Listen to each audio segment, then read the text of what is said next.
Yes, salut à toi. J'aime bien donner des nouvelles de l'activité de chatting. Je sais que ça c'est utile, ça sert pas mal aux directeurs, managers d'agence OnlyFans. D'abord, je me présente, je m'appelle John, je gère un centre de chatting à Antananarivo, Madagascar. Nous avons presque 150 collaborateurs répartis sur 2 sites physiques. 80% d'entre eux font uniquement du chatting. Et donc, si tu veux me contacter, il n'y a pas de souci, il y a des liens en bas de la vidéo. J'ai pas préparé cette vidéo. Je voudrais aborder plusieurs points avec toi. Je voudrais aborder un petit peu, encore une fois, toujours l'acquisition, donc le nerf de la guerre. Je voudrais toujours rappeler quelques conseils pour le chatting, pour t'aider dans ton agence à te développer. Et puis, mon appréciation sur le marché général, sans être un expert avec des chiffres ou ce genre de choses. La première chose, c'est l'acquisition. Donc, ce qui se passe ces derniers temps, ce que j'ai constaté, donc nous on travaillait avec 13 agences, il nous en reste 8.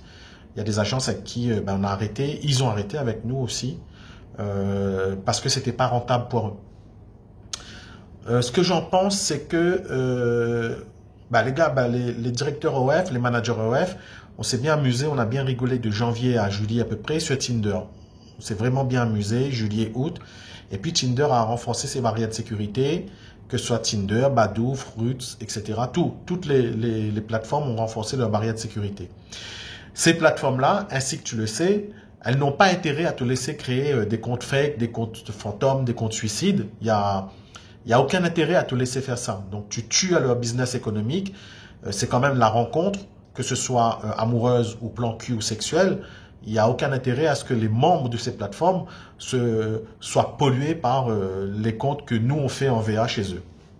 Donc on les salue d'ailleurs, hein, tous ces devs de Tinder, Badoo et Fruits, etc. Salut à vous, faites un véritable boulot, un bon boulot. Nous, notre job, c'est de contourner vos barrières de sécurité, c'est de trouver des techniques. Et votre boulot est tellement bien fait, les gars, c'est que ça nous complique la tâche en VA. Donc pour les directeurs et agences OF, sachez que ça devient de plus en plus compliqué et cher de créer des faux comptes, des comptes suicides sur les plateformes Tinder, Fruits, Badoo, etc., etc. On a à un certain moment des personnes qui ont développé des robots et on les salue à tous, on vous salue à vous, hein, des bots qui swipe, qui scrapent, qui font tout. Hein. Et certains d'entre vous ont voulu vendre ces robots-là, ces bots, jusqu'à 20 000 euros. Moi, je vous déconseille d'acheter ça, les gars. Moi-même, je salue ceux qui me regardent et qui me reconnaîtront. J'ai failli faire un partenariat avec une agence. Je le ferai probablement, hein, qui a un bot. Le problème des bots, c'est qu'il faut un service après-vente, il faut un dev derrière qui tout le temps va faire des mises à jour. Le bot, à un moment donné, il va bloquer parce que, on l'a dit il y a quelques minutes, quelques secondes, les devs de Tinder, ils vont pas vous laisser faire avec vos bots. Hein. Donc, il y a ça. Et ce qui se passe, c'est que les grosses agences, vraiment les grosses, je parle des agences qui font plus de 100 000 euros de chiffre d'affaires par mois, et ceux qui s'approchent des 200 000 euros de chiffre d'affaires par mois, ceux-là, ils commencent à revenir à une technique naturelle, c'est d'embaucher des VA, créer des comptes, que ce soit j'appellerais ça presque des comptes fantômes, mais avec un fonctionnement plus fort. Cette technique-là fonctionne. C'est-à-dire presque, en gros, créer des vrais comptes et vraiment les animer. Dans la partie acquisition, ce que vous faites maintenant, c'est de l'organique. C'est vous allez passer plus de temps à animer Facebook, TikTok, Threads, Twitter, probablement Facebook pour certains. Et vous allez plus développer une stratégie marketing sur de l'acquisition d'audience. Alors, je m'explique. Vous avez probablement vu des nanas et des filles qui proposent des séances de yoga dans des positions assez particulières. Et on voit que cette vidéo-là a un caractère érotique, on peut dire charnel, on peut dire sensuel, on peut dire pornographique. Donc ça va être des nanas qui sont en leggings et qui vont se mettre dans des positions où on voit leur partie intime à travers les leggings et donc qui font des positions de yoga. Les positions sont généralement bien faites, bien construites, mais il y a une partie ces vidéos-là sont là pour capturer l'attention d'un public masculin. Donc, ce sont des comptes US, généralement, avec beaucoup de followers. Et donc, elles vont faire ça. Il y a certaines qui vont aussi faire la cuisine, faire de la vraie cuisine, des gâteaux, etc. Mais les vidéos seront filmées de façon à ce qu'on voit les fesses et les seins. Et ensuite, il y en a qui vont aller dans la forêt, construire des cabanes, etc. Pareil, c'est aussi conçu pour ramener du trafic OnlyFans. Donc, quand vous allez sur leur profil, vous allez voir le lien OnlyFans et vous allez voir que il y a pour la gente masculine qui va arriver sur ce profil, il y a une forte probabilité de se dire que ah tiens, cette nana est belle, il y a une activité, c'est pas mal, elle est, je trouve les guillemets bonnes, et donc le tunnel de conversion, ça va être YouTube, son profil Instagram par exemple, ou son lien de raccourcisseur d'URL. Et ensuite, sur une page, vous allez voir les différents canaux, OnlyFans, Mime, etc., etc. Et vous allez arriver sur ces contenus-là. Donc ça va être plus la partie stratégie marketing. Donc c'est une des stratégies marketing possibles qui se met en place par les agences OF. La France, nous avons toujours un petit retard, mais ça va venir, on est en train de venir. La deuxième chose, on revient sur le chatting. Donc, le conseil que je peux donner à tous les responsables d'agences OF, managers, directeurs, et aussi à toi, entrepreneur, où tu es tout seul, c'est l'argent, c'est le nerf de la guerre. On n'a pas énormément d'argent lorsqu'on lance son agence OF. On doit faire des économies. Et ce qu'on fait, c'est on doit chatter par nous-mêmes. Tu dois chatter par toi-même. Tu dois apprendre, tu dois comprendre. Et arriver à un certain moment du nombre de souscriptions par jour, donc qui est lié à ton trafic, c'est seulement à ce moment-là, donc il y a un chiffre précis, où tu vas basculer en chatting, où tu vas déléguer le chatting. Attention, quand tu vas basculer le chatting, tu vas externaliser le chatting, tu vas perdre en qualité. C'est pas possible de garder la même qualité. Parce que souvent, il y a deux possibilités. Soit tu vas déléguer avec des chatteurs français, ou tu vas déléguer avec des chatteurs francophones, Cameroun, Bénin, Bangladesh, Bangalore, Indonésie, Philippines et Madagascar, Antananarivo. Ou sinon, tu vas déléguer avec des Français. Et là, les Français, je t'invite à voir les autres vidéos que j'ai conçues en dessous. C'est que souvent, ils vont faire 1 mois, 2 mois, 3 mois. Vraiment grand maximum 6 mois. Et ensuite, ils vont arrêter, abandonner. Ou ils vont créer leur propre agence OF. La production à l'étranger permet d'avoir une production constante. Mais le problème, c'est qu'il faut envoyer du trafic, du lourd, du gros trafic. Si tu as une dizaine, une trentaine de subs par jour, c'est pas mal. C'est mieux que 0. Je te salue, toi, si tu as 0. Hein. Donc, moi, je viens de lancer un modèle en interne parce que j'ai voulu essayer. Je reste quand même sur ma partie à moi, c'est le chatting. Mais c'est très difficile de gérer l'acquisition. Donc, moi, j'ai un modèle, une modèle où ça fait 0. Une modèle colombienne. Argentine, plutôt. Donc, si tu as entre 20-30 subs par jour, c'est pas mal. 50, c'est pas mal. L'objectif, c'est de monter à 100, 200, 300, 400, 500 subs par jour. Là, si tu es arrivé à ce niveau-là, tu es tombé dans le saint des saints. C'est vraiment l'idéal. Et là, donc, quand tu vas mettre des chatteurs derrière, le niveau de chatting va forcément baisser parce que ce ne sont pas des Français. Ils n'ont pas le mindset, ils n'ont pas le conditionnement culturel français. Ils n'ont pas été formatés. Il y a un certain sens de l'humour, il y a une certaine richesse du vocabulaire. Bon, on ne parle pas de la grammaire, de l'orthographe, la syntaxe. Là, on va partir du principe que les gars, ils sont à peu près bons. Mais quand on va partir dans l'humour, dans la réactivité, ils ne vont pas être aussi forts et performants qu'un chatteur français. Le processeur mental ne va pas tourner à la même vitesse. Donc, on va perdre en qualité. Et ça, en tant que manager OF, tu dois le savoir, tu dois le comprendre et tu dois l'intégrer et l'accepter. Donc, ne te focalise pas à tomber dans le micromanagement. Dis-toi, j'augmente mon trafic, je tape dans les 100 subs par jour, voire plus. Il y a des gars, ils font 150 en ce moment par jour en combinant Threads et Twitter, c'est pas mal. Et toi, tu as pour objectif de monter dans les 100-150 jours. Tu externalises le chatting au bon moment. Et donc, oui, il faut que tu aies donc une structure derrière, idéalement une agence de chatting comme la mienne, managée par un Français avec un Français sur place, qui va faire de la formation permanente continue pour améliorer le niveau de français en permanence et être présent sur le plateau, vérifier ce que ces gars-là font, parce qu'il y a beaucoup de charlatans, beaucoup de sournois, beaucoup de fourbes, beaucoup d'hypocrites, etc.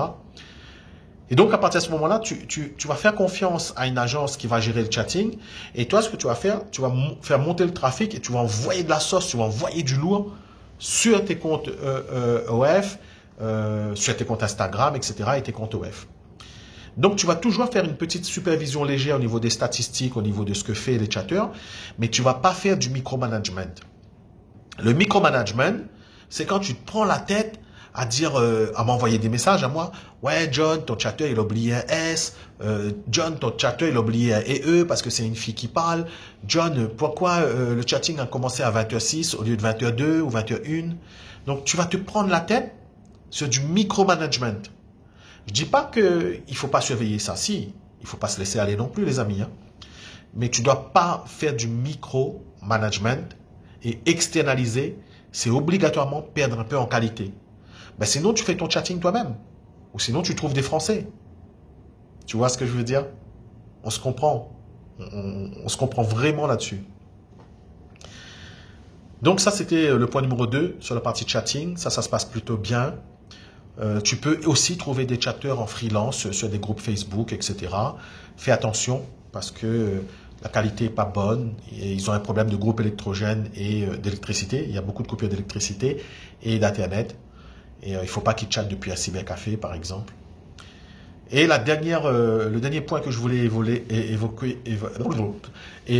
évoquer avec toi, c'est la partie prospective et mon ressenti sur le marché.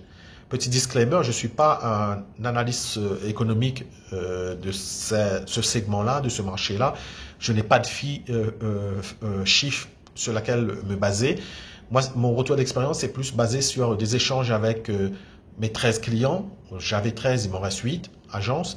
Et des échanges avec une soixantaine de responsables OF avec qui j'échange tous les 2 ou 3 jours. Je dirais que j'en échange une quinzaine par jour. Je pense qu'il y a beaucoup trop de fous, il y a beaucoup trop de connards qui ont vendu des formations. OF. La formation, elle est bonne à l'instant T. Tu as acheté une formation en février 2024. La formation était à l'ordre du jour en février 2024. Mais le marché a évolué. Tu achètes une formation en juillet 2024. La formation est nickel jusqu'en juillet 2024. Et le marché évolue. Pour que la formation soit percutante, il faut que ce soit accompagné par une offre de coaching. Un accompagnement, un vrai coaching. Pas un coaching où tu envoies quelques réponses et le gars il te répond. Je parle de coaching où le gars il va partager des écrans, ses écrans à lui, il va te montrer comment faire chaque semaine ou quand tu es dans la merde, il va te montrer lui comment lui il fait. Ou il va prendre le contrôle de ta machine pour pouvoir te montrer toi comment on fait, comment gérer, comment monter son agence OF par toi-même. Et surtout, ce que je voudrais dire, les gars qui font ça souvent sur YouTube, ce sont un peu des comédiens. Je vous salue les gars. Leur job, le business model, c'est de monter en visibilité sur YouTube pour vendre de la formation derrière. Mais lui, le gars lui-même, il ne s'y connaît pas en acquisition de modèles.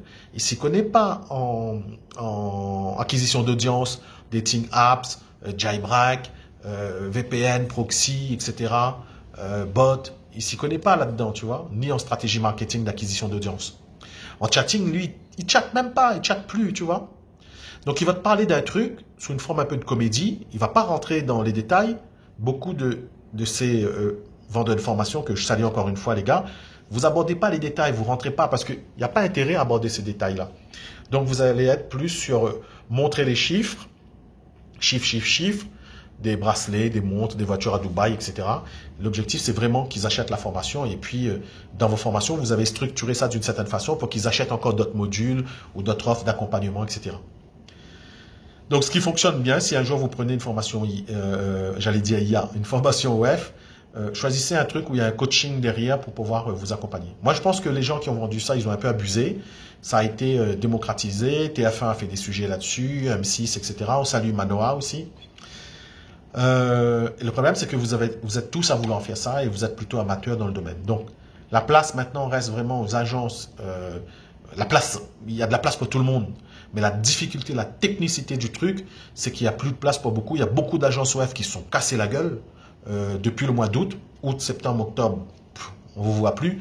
Moi, je le sais, les gars, parce que on discute entre nous. Mais là, j'ai des chiffres par contre. On a contacté au moins 200 agences, même plus, 300 agences OF, 300 agences à peu près, alors 100 agences, 120, 150 agences officiellement, et on a contacté les responsables des agences OF, vous a tous contactés sur Instagram, et là on essaie de vous contacter sur TikTok. Et souvent, taux de réponse, bon déjà 10%, et vous êtes beaucoup à ne pas répondre puisque vous ne faites plus l'activité, ou d'annoncer que vous ne faites plus cette activité-là. parce que c'est devenu très difficile. Moi, je connais beaucoup d'entre vous et pourrez témoigner dans les commentaires. Vous avez souvent des comptes un peu anonymes en me disant on a arrêté parce qu'on n'arrivait pas à générer le CA, on avait zéro audience, etc. Tous les jours, vous me contactez pour savoir si je fais encore de la VA et j'en fais plus du tout, j'en fais seulement pour les clients qui étaient existants.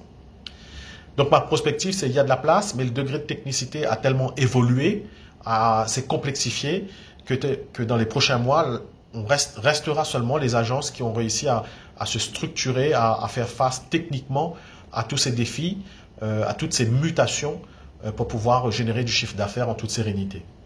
Voilà un petit peu mon avis. En tout cas, ne vous découragez pas si vous vous lancez. Attention, hein, on ne va pas dire que c'est foutu, hein, mais dites-vous que c'est beaucoup plus compliqué, beaucoup plus facile que ce que tous les mecs vous disent sur OnlyFans, sur YouTube, que OnlyFans c'est facile, blablabla. Il y a beaucoup de comptes à zéro.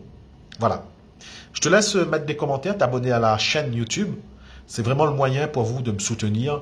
Moi, j'ai pas une grosse audience, hein, mais je m'y connais plutôt pas mal dans ce que je dis, dans ce que je fais, parce que j'expérimente, j'ai cette expérience-là tous les jours. Donc, je mets la main dans le truc. Si vous avez besoin d'aide, pareil, contactez-moi en privé. Il y a tous les liens dans les anciennes vidéos, dans celle-là. Et je te dis à bientôt. Je souhaite que tu génères du chiffre d'affaires, que ça fonctionne pour toi, aussi bien dans ta vie professionnelle que personnelle. À bientôt.